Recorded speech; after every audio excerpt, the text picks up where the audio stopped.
జ్ఞానవాణి ప్రేక్షకులకు శుభోదయం. సక్రమ జీవన విధాన శాస్త్రమే అత్యున్నత విజ్ఞానము.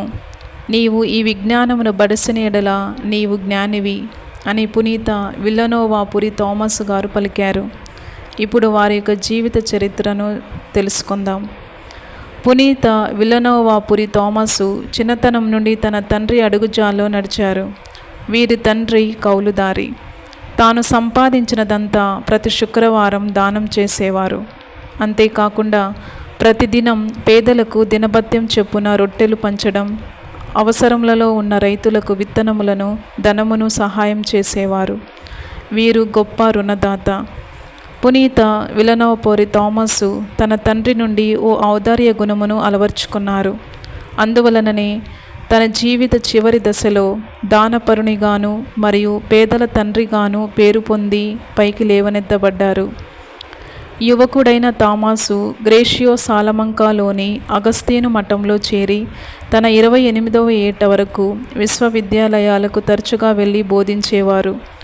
గురు పట్టము పొందిన అనతి కాలంలోనే ఒక పండితునిగా, స్ఫూర్తిదాయకమైన మత బోధకునిగా పేరుగాంచారు. స్పెయిన్ దేశంలో నలుమూలల అందరికీ కావలసిన వాడయ్యాడు.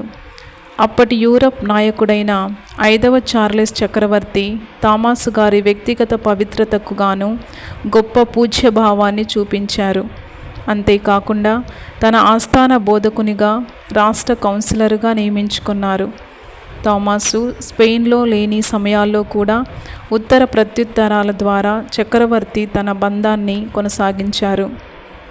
పునీత థామసు ఆయన మఠంలో ప్రాంతీయ మఠాధిపతి అయిన వెంటనే మొదటి మిషనరీ బృందాన్ని కాజిల్ నుండి మెక్సికోకు పంపారు.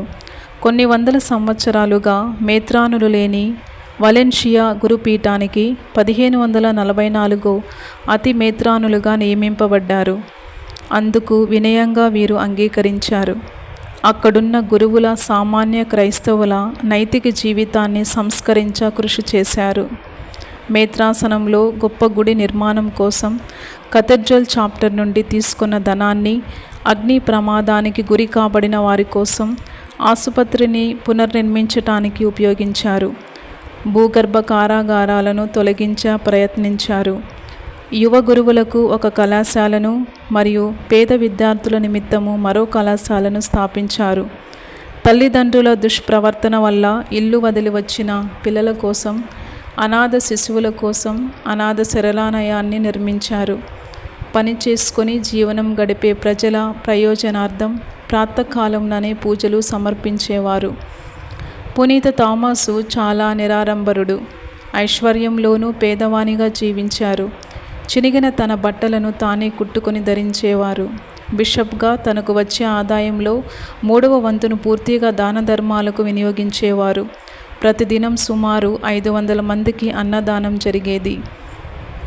మెకానికులకు అవసరమగు పరికరములను సమకూర్చి వారి జీవనానికి తోడ్పాటునందించారు వీరు. ఇంకా సంక్షిప్తంగా చెప్పాలంటే తన జీవితం అంతా ఎడతెగని గొప్ప త్యాగపూరిత దాతృత్వ క్రియలమయం. అంతేకాక వీరు అద్భుతములను చేయగల వరం కలవారు. పునీత థామసు చాలా నిరాడంబరుడు. ఐశ్వర్యంలోనూ పేదవానిగా, అధికారంలోనూ సేవకునిగా జీవించి పేదల పట్ల దానపరునిగా పేరు గడించారు. రోగులను స్వస్థపరచు పవిత్రాత్మ వరమును కలిగినవారు. ప్రార్థన. ప్రేమగల ప్రభువా, మేము కూడా పేదల పట్ల, అనాథల పట్ల ప్రేమను చూపుతూ నిస్సహాయ స్థితిలో ఉన్న వారిని మా వంతు సహాయం చేసే దాతృత్వ గుణమును, సక్రమైన జీవితాన్ని అలవర్చుకోవటానికి కావలసిన అనుగ్రహాలు ప్రసాదించండి. ఆమేన్.